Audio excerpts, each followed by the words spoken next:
Hello and welcome to the Writers and Illustrators of the Future podcast. This is John Goodwin, your host. Today's guest is Illustrators of the Future winner, Alex Gustafson. Welcome, Alex. Thank you very much. So first of all, congratulations on being a winner. Thank you. So how did you first find out about the contest? Actually, one of my Illustrator friends was like, "Have you entered the Illustrators of the Future contest?" And I was like, "Have I what now?" And then when I went and looked at it, I was like, "Oh yeah!" Like I had heard of it before, and I actually wrote to you guys and was like, "Is it cool that I didn't know if there was like an age limit or what?" And then I entered, and it's literally that simple. Somebody told me I should enter, and I looked it up, and then I called you, and you guys were really excited, and I sent my pieces.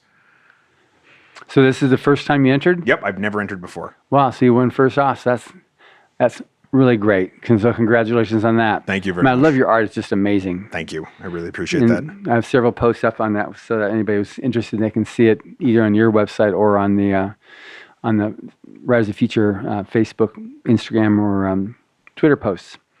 So I'm curious, have you always wanted to be an artist?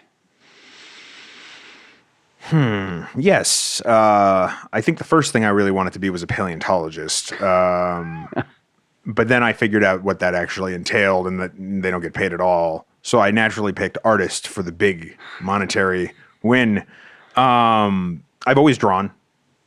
Since I was a little kid. And when you're a little kid and people are like, hey, what do you want to do when you grow up? You're like, I want to draw monsters. And as you grow up, you realize you actually have to draw everything. You can't just draw monsters.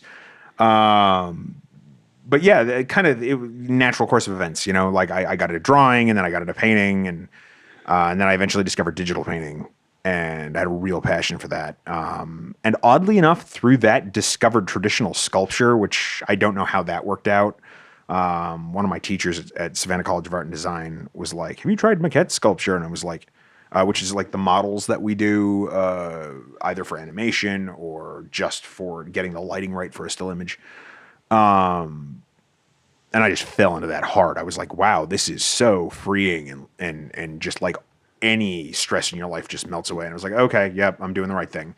And now I'm combining the three, you know, draw, paint, sculpt, try to put it together into a sellable package that I can give to people. So they can have that little moment where they're just like, cool, you know, the little moment outside, they step outside their lives and just be like, I like this. This is neat. Get them thinking about something other than whatever's going on in their day to day. Right. So do you have any particular favorite type of art you like to do? Favorite type of art I like to do. Fantasy is always my first love. I grew up playing Dungeons & Dragons. I still play Dungeons & Dragons. Same group of people. Well, you're going to enjoy meeting Larry. Yeah. Larry Elmore. Mm-hmm. Yeah. I've always loved the swords and sorcery type of stuff. But in the same right, I grew up reading the Star Wars novels and so I love sci-fi too. Dune, obviously. I mean, how can you not? Yeah. The Dragonlance novels, back to fantasy, where I've read all of them, even the really terrible ones. You know, I was that kid in high school who had a backpack full of fantasy novels and like some old half destroyed D&D manuals that I didn't want anyone to see that I had, like with the covers half ripped off. And those were my tomes of inspiration. And for me, the big artist that I really looked up to was Todd Lockwood. And since going to school and being in Seattle for a while, I've actually had the chance to take a 12-week intensive class with him and meet him several times. And it was really nice to be able to talk to him as like a colleague and, you know, right. Still someone that looks up to him and is like, how do you do what you do? So that was really, you know, a nice stepping stone along the path. So you told me an interesting story a bit earlier about the significance of winning Illustrators of the Future. So what has it meant to you as an artist? Sure. So to rehash a little bit, this is a very difficult industry to survive in. Most people who graduate from art school do not become artists. And that is directly because of the fact that there is a separation between art school and real life industry work. A good 10 years worth of knowledge, I would say. They do not prepare people. Even the best schools need to have more business classes, need to do more than give you a diploma and send you out the door. Like, they really need to place you or help you after the fact to find work if your goal is not to freelance but to work full time. And without that, you flounder and you do your best. And some people make it big, like on their own, and some people don't. And I was one of those people who it just kind of was like circling the wagons, kind of like spinning my wheels in the mud. And when I got the call for this, I was contemplating not continuing, because and for no other, not because I don't love it. I love it. I love it every day. But you have to make enough money to live, and when you don't, you stop loving it real quick.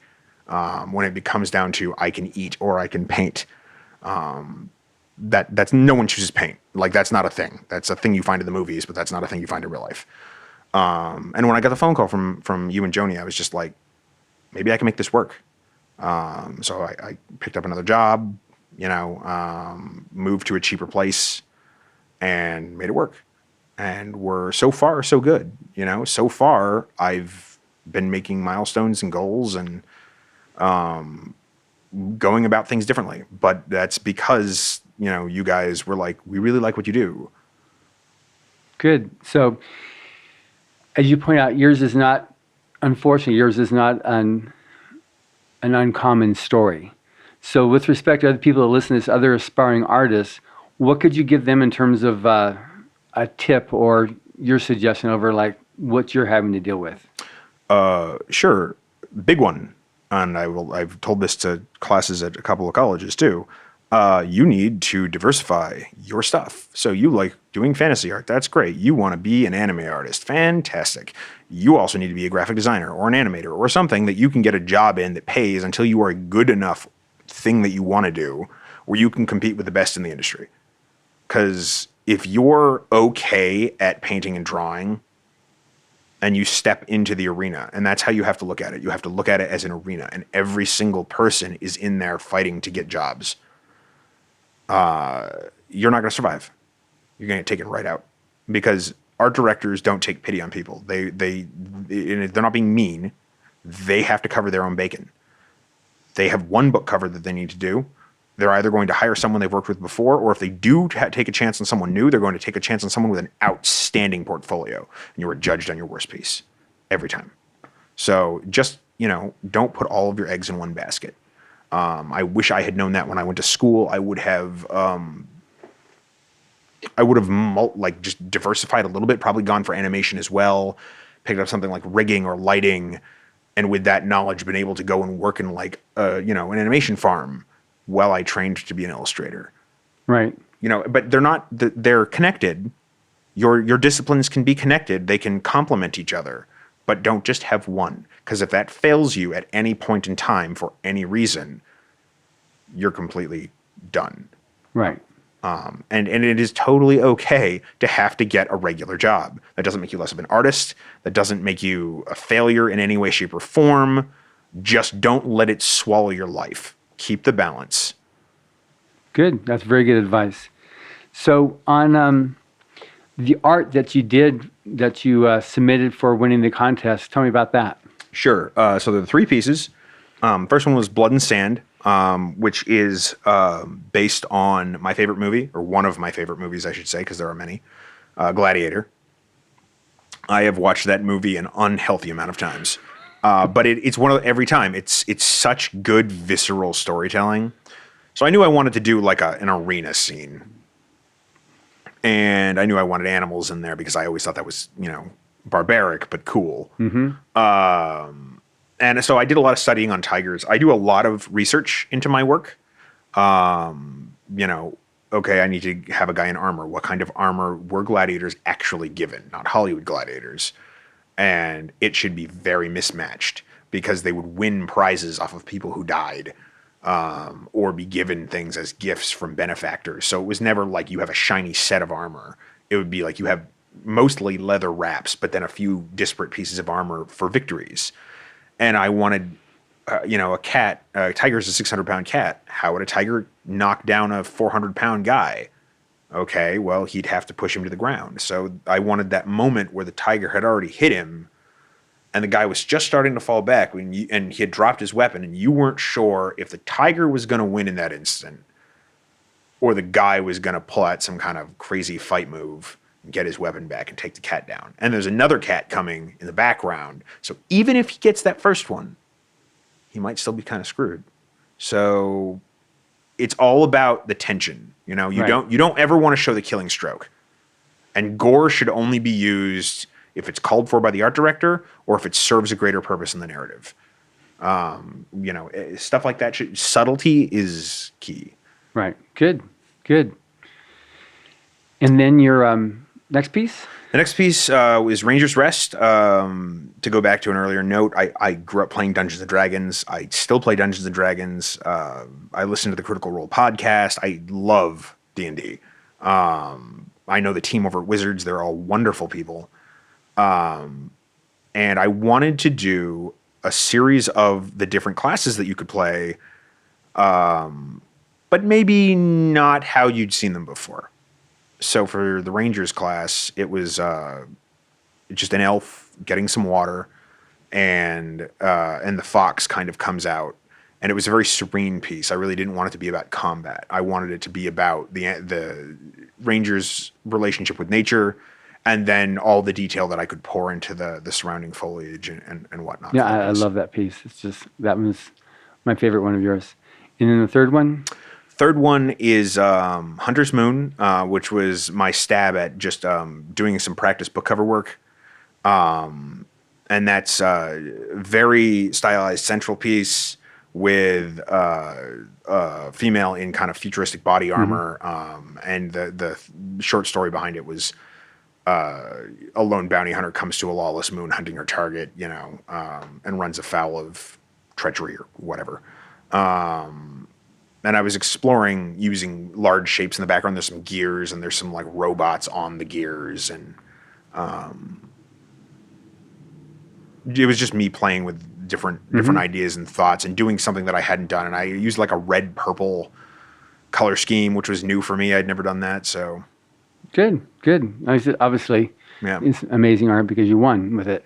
So now, lastly, tell me about the art in Rise of the Future Volume 35. Yeah, so I illustrated Kai's story, which was great. And I must have read that like 7 times, and I was having a hard time picking what I wanted to do. And luckily, what I did pick is at the beginning of the story, so it's not giving anything away. But there's this scene where the village elders have gathered, and like half the village is on fire because there's like a plague.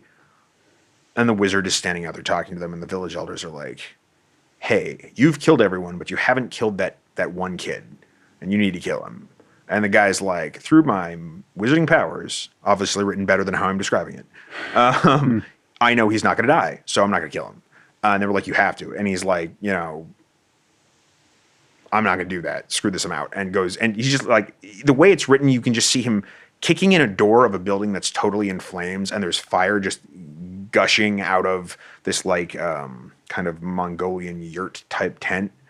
And then he walks out holding the kid with fire like in his robes because he can't be hurt, but his clothing is cloth. And one of the cool parts for me was it talks about how all of his powers come from the gods, which I thought was a really interesting take on a wizard because you never read about wizards having powers from gods. It's always arcane power. So I actually did. I just made up what I thought some gods would look like because they're not described in the story, and you can kind of see their faces very Greek pantheon style, you know, in the clouds, looking down on this act of selflessness, and he decides to save this kid, which is really a decision to save himself, because what he really needs is a friend who doesn't treat him like a, you know, immortal deity. Good. I thought it was pretty cool. It was very cool, and you did a great job with that too. I told Kai that they're going to like flip out on that one. Yeah. All right. So, so what can we look forward to seeing from you in the not too distant future? Hopefully. Yeah. No. Definitely. It's happening regardless of directions my career takes. So there's 2 things. I got a short body of work coming out. It's probably going to be 6 new pieces, and there'll be prints available for all of them, including follow-ups to the Ranger's Rest image for the D&D fans out there.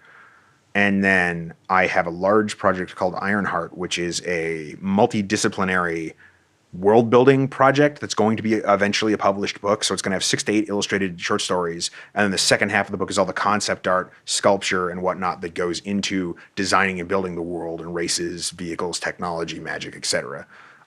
Basically everything a major studio would do, but just me. And that's my way of expanding what I can do and making one hell of a business card. Awesome. I wish you all the best in that. I'm very happy to have met you this time, and have a great week. Thank you very much. Okay, thanks, Alex. Thank you for listening. Stay tuned for our next installment of the Writers of the Future podcast. Subscribe to the Writers of the Future podcast wherever you get your podcasts. Writers and Illustrators of the Future are contests created by L. Ron Hubbard to provide a means for the aspiring writer and artist to be seen and acknowledged. It is free to enter and open to new and amateur short story writers and artists of science fiction or fantasy.